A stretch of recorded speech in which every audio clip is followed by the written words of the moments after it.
My biggest trade this year is my Nasdaq long that I took as a swing position that is up 40%. Yes, now this is using my exact simple swing trading strategy that I am going to showcase to you guys in this video. Now I have tried every single type of trading style, and by far swing trading and intra-session trading have been my favorite. So if you're someone who's interested in trading higher time frame, catching bigger swings in the market, and learning a simple strategy that is statistically proven and something that I've used over 3 years, as well as live trade on YouTube as well, using the same concepts of price action, then this is going to be the video for you. Hopefully this helps you, and let's get into it. So we're going to break down swing trading here, and I want to first start by explaining what is exactly swing trading. Now swing trading refers to basically you trading on a higher time frame. It can last from anywhere from 2 weeks, 2 months, 3 months, it's even possible, to even 1 day, right? Because you could enter a trade in the day and then news comes, or we just have an insane volume day and it hits your TP. That is fine. Now, but the main difference about swing trading is we want to be entering on higher time frames. Like for me, swing trading is like weekly, daily, 4 hour. 1 hour we kind of push on the boundary of intraday trading, but there are some times we can use 1 hour, which we will discuss. So the first thing we need to understand about swing trading is what do we need to know to be able to take swings is having a bias. Bias is very important in the market, and bias refers to what direction you're looking for. Even if you're trading on lower time frame session trading, you still need to have a bias. The same thing goes for swing trading. For swing trading bias, what we're going to use is general trend. It doesn't take a rocket scientist to see general trend, and it basically just refers to, are we moving up or are we moving down, right? And we can see that by how price is chopping up and down, up and down, up and down, up and down. So we can use that for general trend. That is number one. You just look at the chart on a daily time frame, see the trend. The second thing you're going to look for is you're going to look for some sort of fundamental basis, okay? So fundamental analysis is going to be important here. Because for example, now we're looking at the Nasdaq here. The Nasdaq is kind of, impacted by the dollar, the Dixie, right? But what we use it is if Dixie is going down, we normally see money move into risk on assets, something like the Nasdaq, which is what we saw recently. Is we saw that Dixie is going down and we saw money move into the Nasdaq, giving us an upside move. Now if we fundamentally understand that they are cutting interest rates, right, which is basically making the dollar weaker, that can give us some support towards our bias. You can use only technicals, but why not take an extra edge if you can have it? Yes, it's a little bit of work, but I'm going to tell you how you can develop on that work. Probably need a whole video to go through how to do fundamental analysis, but you can use websites like Forex Factory. Go onto Forex Factory and find what news do I have for this week. Okay, GDP. If GDP comes out XYZ, what can I imagine here, right? And you click on it. You use ChatGPT to help you digest the information. Trust me on this, guys. Put it in, hey, GDP comes higher, what could we see? And then you make an analysis and see how that could affect your trades. Look at things long term. Don't worry about the actual news move itself. That's where you will get confused trying to predict the news. News can be random, but when we're trading higher time frame, those random moves don't really affect us, but you can use it to help you build bias. Personally, for me, I do fundamental analysis once a week, every week. In the beginning of the week, I do it for myself. It's part of my routine, and I share it on my webinars that I do with the group. It just becomes part of that because I'm doing it anyways. So that's where I do my fundamental analysis. I share all my findings and stuff like that, and just give a heads up for next week, because honestly, fundamental analysis helps me with my session trades as well, not only swing trades. That's how important and how much I like it. So another part to find bias is going to be candle closures. Daily candles closing bullish, 4-hour candles closing bullish, weekly candles closing bullish are all going to help your trades, right? So if we go on the weekly time frame here, right, you want to be starting on monthly when we're looking at swing trading, okay? So how's the monthly candle closed? Is the monthly candle retesting anything? Because if the monthly candle closed like this and we're starting to break the low, same as a 15-minute time frame, we have resistance, we're breaking the low, we could start to move bearish. If monthly candles are looking like this, that can indicate that, hey, we have maybe some weakness, we need to keep an eye. If monthly candles are looking like that, long rejection wick to the downside, we know, okay, this next month can have some bullish pressure at some time during the month. We use that same information on weekly.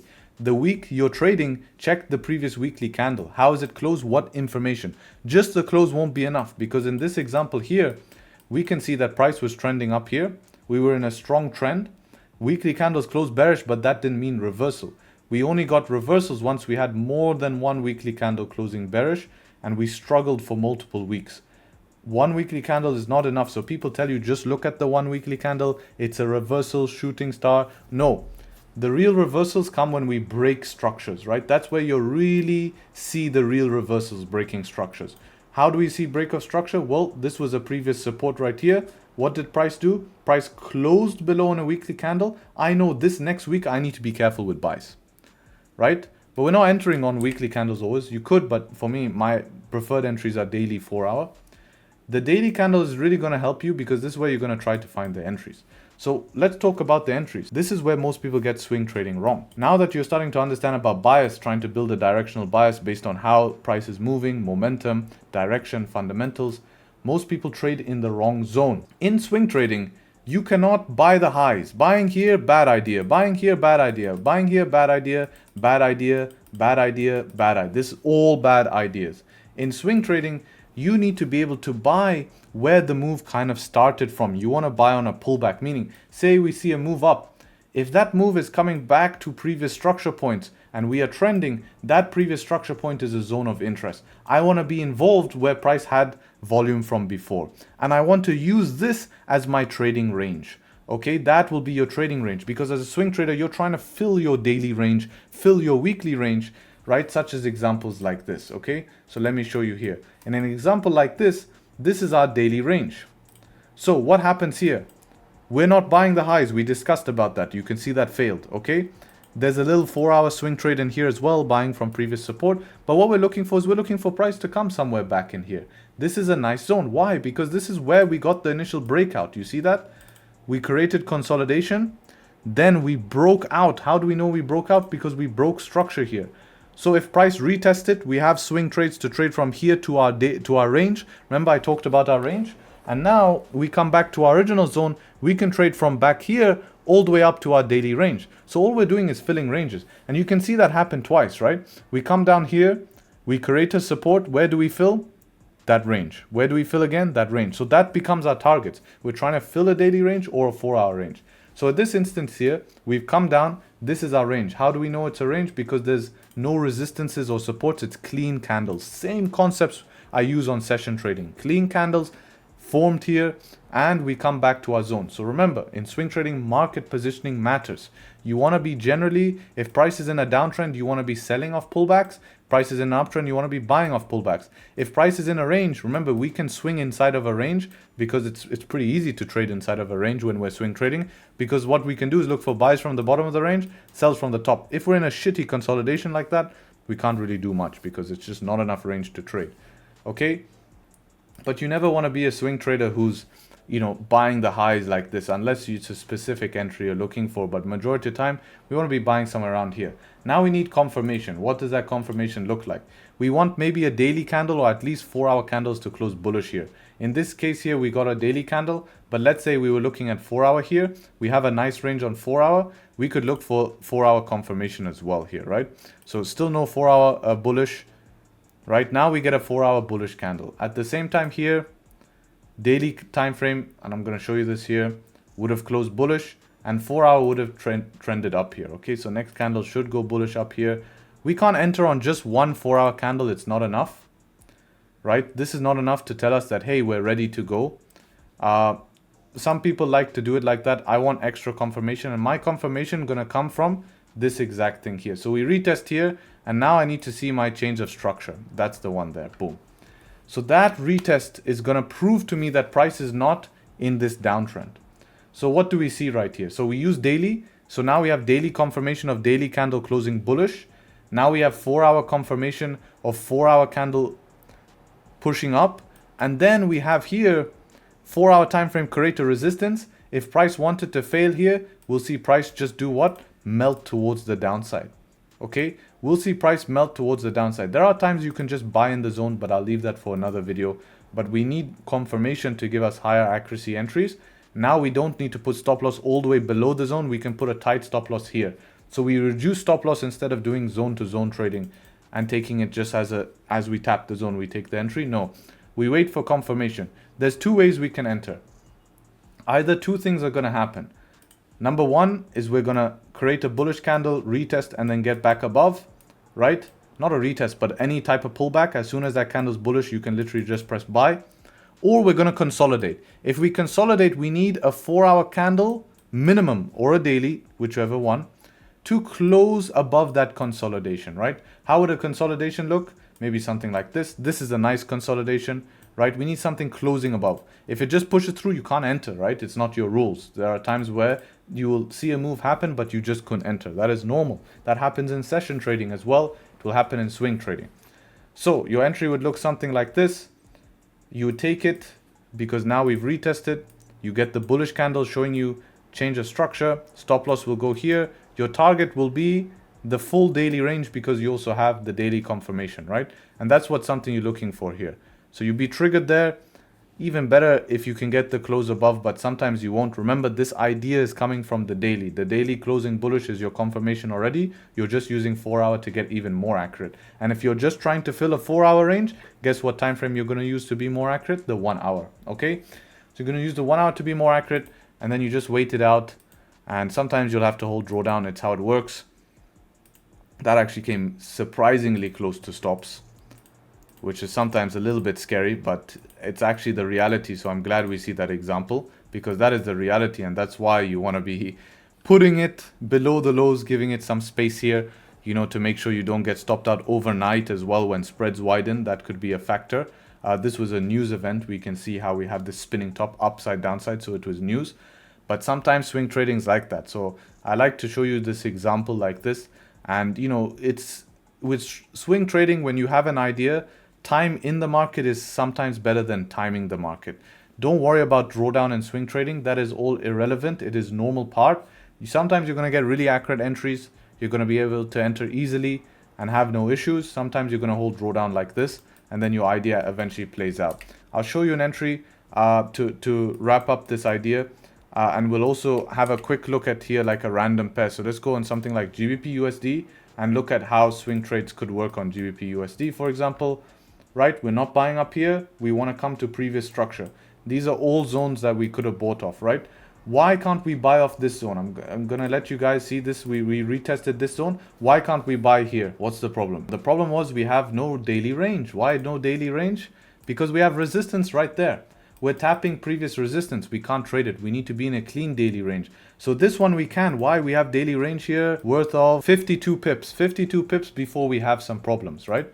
So we could actually go and investigate how an entry might have formed here, right? Because now we have confirmation. What's our confirmation? We're retesting a previous support zone. You see that? We retested there, pull back. We're in an uptrend. You can see been trending upwards. Weaker dollar, right? This is GBP against the USD. Weaker dollar. Now we go down to 4 hour time frame. And we're going to see how can we get in on a potential 4 hour retest somewhere here. So, oh, this is the other example. Perfect. This is the example where we get the consolidation instead of the 4 hour retest, and then we get the close above. So in this swing trade here, we're looking for the close above. Again, stops are going to run below the low. Now, with this trade, you need to be careful once we tap that daily resistance. It's a 0.71 risk to reward. We're aiming for bigger. We're trying to fill the whole daily range, or at least back up to here would be basically my target. So like a 1 to 1.5, the whole daily range would be massive here, but you need to make sure fundamentals are going to support that. But in this scenario here, we get this breakout on 4 hour. Yes, you can buy like this. Of course, you can hold drawdown. It's not the most ideal. Ideally, we would have wanted it to close tightly above here, but sometimes you know, again, remember that rule, time in the market is better than timing the market. This drawdown you can ignore. Even if it comes all the way back here, if you're someone advanced, you can add entries, but we're not going to speak about that just now. And if we just play this here and see how it ended up forming, that's actually pretty damn smooth. And look at the rejection from the target we picked. So at the time when you're taking the trade, you'd be happy you got out. Yes, I know this played out more, right? It ended up creating support and continuing. But at the time, you don't know that. And you'd be like, if you were holding here, you'd be like, shit, I should have taken profit. It hit a target. So targeting your next resistances do make sense. Now, to wrap up this video here, keep it a nice 15-minute video. I want to show you that NASDAQ position that I talked about in the intro of this video. I actually took this position from down here. So how did I take this position? We had fundamental analysis of a big dump in the market from a shock that Trump, you know, basically put some fear into the market. And that led me to retest into some very interesting weekly levels here. And we can see here there's a gap here, but we retest into some macro levels here at 17,000. We wicked down to 16,800 here. And what we ended up seeing from that is that's going to be a prime buying zone because I still believed we were in an uptrend and this was a pullback. We don't really get opportunities like this a lot in NASDAQ when it pulls back this heavy. I'm long-term bullish on tech stocks with AI and everything. That was my fundamental. Technical analysis, big daily reaction from there. That's not a bearish candle close, but it's not my entry yet. I need the retest. So we had the daily reaction here, sorry. So big daily reaction here. Then what did I wait for here? I waited for the retest, right? The same thing that I told you about on 4 hour. And in this trade, we got the retest here. We got the 4 hour candle closing bullish. And I felt like that was enough for me. I had a stop loss here. I didn't take this with leverage. And I target this to make new all-time high. I'm still holding it till as we speak. And that was basically the trade. Now it's running 40% in profit, which is 7,000 points. Yeah, you're not going to catch trades like this all the time that we get such a big pullback like this. I took this on an ETF without leverage. If I took this with leverage, that's a retirement trade. Unfortunately, that doesn't happen all the time. Let's go ahead and see the details of my exact entry price. So I'm going to post up a screenshot here of when I opened the position and the time I opened the position. I actually caught a little bit of a sneaky entry here. I opened the position 9th of April, 2025, which is this day here. I opened it at 19 o'clock my time. So as this 4 hour time frame was making a bottom wick, I actually entered on this trade here. So 19 o'clock, 1780. Yeah, as this 4 hour broke the high here, that's where my position was entered here. So I'll post up a screenshot. That position now is running in around $30,000+, which I'm extremely grateful for. Like I said, you don't catch these all the time. This is a massive position, no leverage, which is great. And yeah, I'll post up the screenshots for that. I took that exactly on an ETF, but as a swing trade. And it's my biggest swing trade to date. So don't think these are regular results. It's the biggest swing trade to date. So that's the biggest swing trade I've taken to date. And if you're interested in learning more about my strategy, intraday trading, hearing my fundamental analysis, or learning directly from me and speaking to me on a daily basis, you can check out the exclusive group down below. That is where I'm there daily for a very affordable monthly fee. And I review everyone's trades, and it's a very tight-knit, good community. So hopefully, I hope this video has helped. Love to put out free content for you guys like this to really try help you guys and just share my experiences, not my opinions. If this has helped you, leave a like and subscribe, and hopefully catch you guys very, very soon. Peace.